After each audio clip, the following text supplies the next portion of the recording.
안녕하십니까 시청자 여러분. 오늘도 좋은 날 되시길 바랍니다. 오늘은 거대 야당의 억지 선거 구호라는 제목으로 말씀을 드리겠습니다. 거대 야당인 더불어민주당과 신생 조국혁신당의 선거 구호는 크게 세 가지로 집약이 됩니다. 첫째는 검찰 독재이고, 두 번째는 대통령 탄핵이며, 세 번째가 정권 심판입니다. 그런데 문제는 이들 구호가 전혀 이치에 맞지도 않는 억지로 꾸며낸 구호이고, 전형적인 내로남불식 구호라는 점입니다. 검찰 독재라는 구호부터 분석해 보겠습니다. 이 구호는 글자 그대로 허구에 불과한 구호입니다. 검찰 독재를 외치며 검찰을 공격하는 두 정당의 대표는 모두 현재 재판을 받는 피의자입니다. 이재명 대표는 몇 건의 1심 재판이 진행 중이고, 조국 대표는 1, 2심에서 모두 징역형을 선고받고 대법원 판결을 기다리는 중입니다. 검찰 독재라는 말은 윤석열 정부가 집권한 이후 검찰 출신 인사들을 요직에 많이 임명하면서 떠돌기 시작했습니다.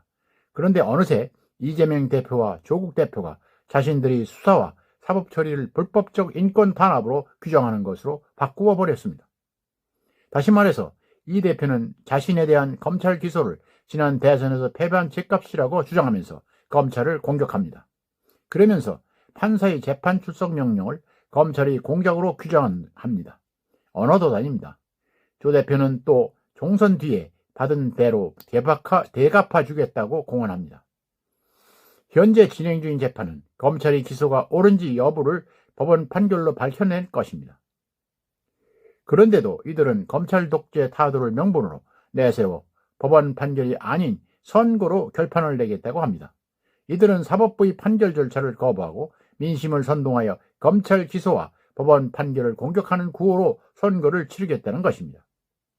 두 번째는 대통령 탄핵이라는 말입니다. 야권은 최근 용산에 탄핵 바람이 분다, 탄핵으로 새 시대를 열자며 윤석열 대통령 탄핵을 외칩니다. 이재명 대표는 잘못된 모습은 내쫓아야 한다, 이제 권력을 회수해야 할 때라고 합니다. 윤 대통령을 향해 넌 해고야, 집에 가라, 차라리 대통령이 없는 게 낫다고도 합니다. 민주당 의원들은 범야권이 200석을 만들면 탄핵이 가능하다, 3년은 너무 길다, 빨리 끌어내리라고 아우성입니다.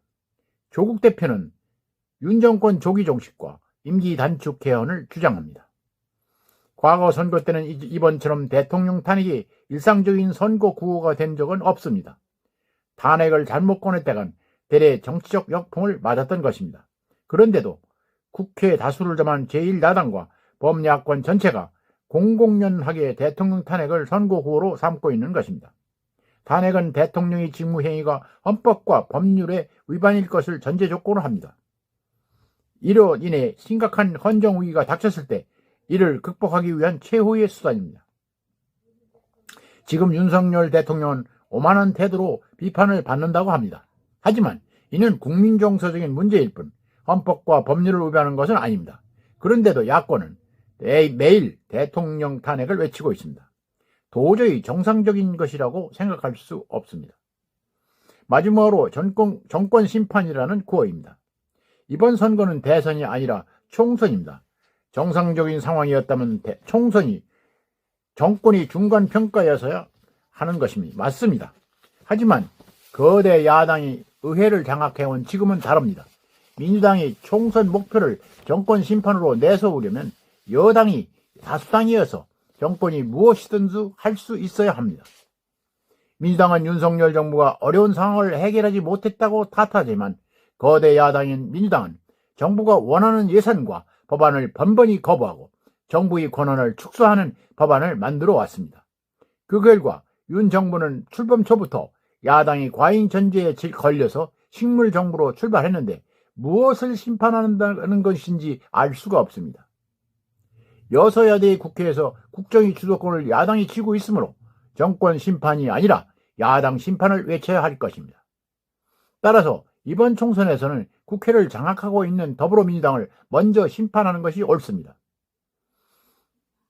각종 범죄 피고인들이 국회를 치외백권적 기관으로 악용하는 빗나간 정치 행태는 당연히 함께 심판해야 하는 것입니다.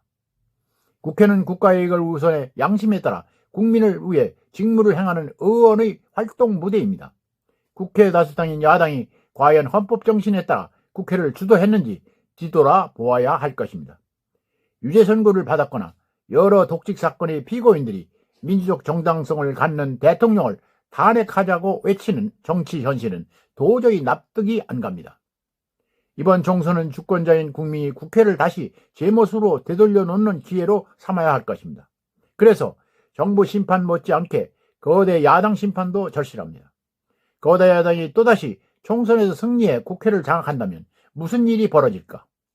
윤 정부는 남은 3년의 임기는 식물정부에서 벗어나지 못할 것이고 탄핵이라도 당하면 그나마 임기도 못 채웁니다. 사당화에 성공한 야당 대표는 방탄 장벽을 더 높게 칠 것입니다. 지금껏 그래왔듯이 정상인의 양식으로는 상상하기도 어려운 수단과 방법을 가리지 않을 것입니다. 자신이 수사검사를 탄핵 소출하는 방법으로 위협하며 재판 진행을 뜻대로 조정하려 들 것입니다. 법관들은 다수당의 눈치를 살피며 다수당에 끌려가는 재판을 할 가능성이 큽니다. 임명동의권을 악용해 대법원의 구성도 뜻대로 바꾸려 할 것입니다.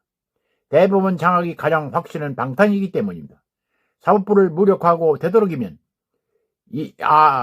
특권을 오래 누리려 할 것입니다. 최종 목표는 확정 판결 없이 2027년 대선 때까지 버티는 것입니다. 국민은 이런 상황을 냉철하게 판단해서 투표해야 할 것입니다. 여소야대 국회가 다시 생기면 그 피해는 고스란히 국민들이 보게 됩니다.